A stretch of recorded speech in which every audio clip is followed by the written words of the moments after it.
maladie psychique fait qu'elles sont mystérieuses et difficiles à soigner.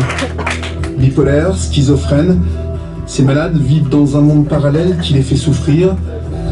J'ai rencontré des personnes prisonnières de ces maladies qui, malgré les préjugés, ont accepté de me faire confiance et de me décrire leur monde intérieur.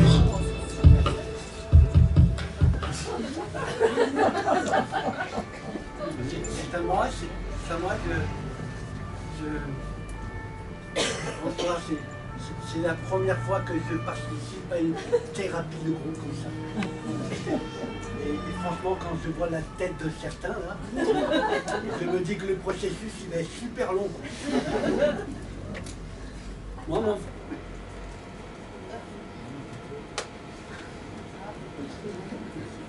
ça, c'est toute ma vie. Moi, mon problème à moi, c'est les femmes. J'y comprends rien du tout, rien. Je ne sais pas si je dois ça à l'éducation de mon père ou parce que mon père était très grand, était très vieux comme ça, très autoritaire aussi, mais super intelligent mon père. Mon père quand j'étais tout petit, il m'a dit tu sais, quand tu seras plus grand, mais il faudra te trouver une femme plus intelligente que toi, parce que franchement, on va pas se mentir comme ça, t'as pas la lumière à tous les étages, t'as pas l'électricité non plus distribuée là-haut, et si tu veux t'en sortir, il faudra épouser une femme moins intelligente que toi. Et il m'a dit, tu verras, pour les reconnaître, c'est facile, elles sont toutes maquillées. C'est ce qu'il m'a dit mon père. Et quand j'étais plus petit, il me disait, ouais, t'es pas loin de ressembler aux 2 tiers d'une quiche. Moi je me disais, 2 tiers d'une quiche, c'est beaucoup. Et du coup, mon père, il me disait, du coup, quand tu seras marié comme ça, il faudra proposer des activités à ton épouse, tout ça, des tâches ménagères, tout ça. Il me disait, mon père, une fois par an, tu mettras un moutard dans le... Oui, dans la salle. Et puis, une fois par semaine aussi, tu l'amèneras à la messe le dimanche, comme ça, elle aura l'impression qu'elle sait lire. Voilà, ça c'est mon père. Alors c'est vrai que je suis obligé d'apprendre les femmes, je ne comprends rien. Moi, mon mariage à moi, finalement, en fait, il s'est arrêté dimanche dernier. J'ai amené ma femme à la chasse. Et depuis, plus de nouvelles. Qui dit plus de nouvelles, c'est pas de nouvelles. Qui va à la chasse. C'est ça. Alors que moi tout seul, j'essaie de me construire comme ça. Alors voilà, j'apprends sur le terrain. J'apprends sur le tas, comme ça, j'apprends sur le tas. J'ai appris par exemple récemment que les femmes, elles ont des désirs, des rêves comme ça, des désirs, des rêves du blanc chevalier comme ça, sur son blanc destrier comme ça, qui vient le sauver de son morne destin comme ça. Alors que moi, innocemment, je pensais que la sodomie du dimanche, ça suffisait. Voilà. Voilà, j'essaie d'apprendre petit à petit, c'est pas facile. Il paraît que les femmes aussi maintenant, elles travaillent maintenant, elles ont des cartes bleues maintenant, elles ont des cartes bleues comme ça, elles achètent des sacs, des voitures, elles partent en voyage comme ça. Mais franchement, il faut pas s'étonner maintenant si tous les hommes, mais ils s'épilent, hein,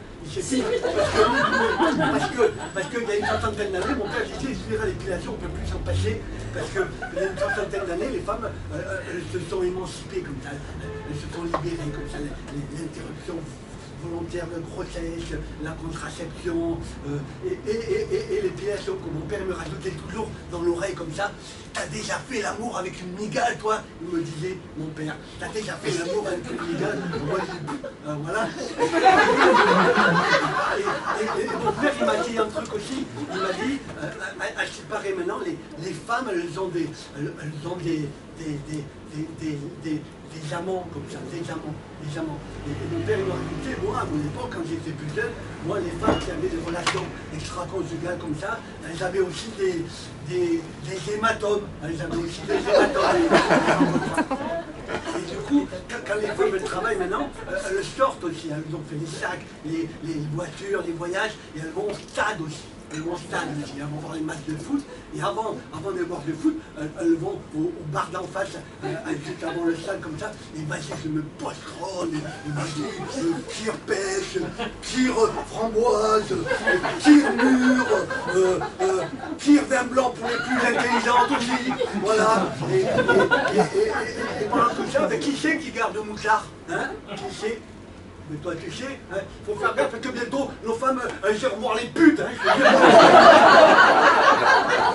et, un dernier truc que j'ai appris aussi, c'est que les femmes, maintenant,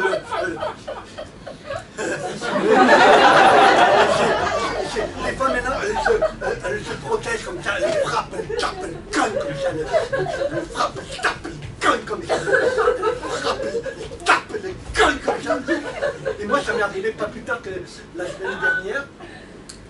J'étais à la poste pour récupérer les allocations, comme nombreux on est, comme ça. Et c'était un vendredi comme ça. Et devant moi, il y avait une belle blonde comme ça, sculpturale comme ça, avec des longs cheveux comme ça, de dos.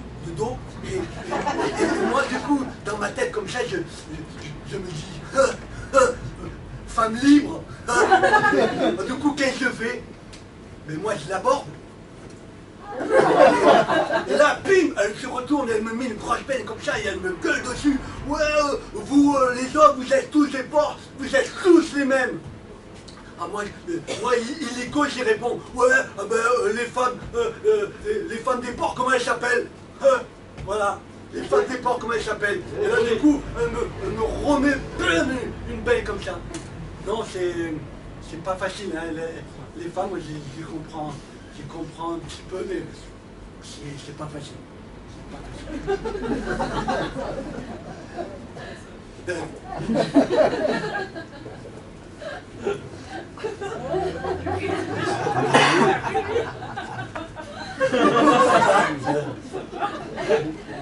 Toi, tu t'appelles Sophie, toi. Là, t'as une tête à t'appeler Sophie. Dis-moi oui, sinon ça me met dans la merde. Elle s'appelle Sophie. Dis-moi Sophie, ça te dirait d'aller à la chasse?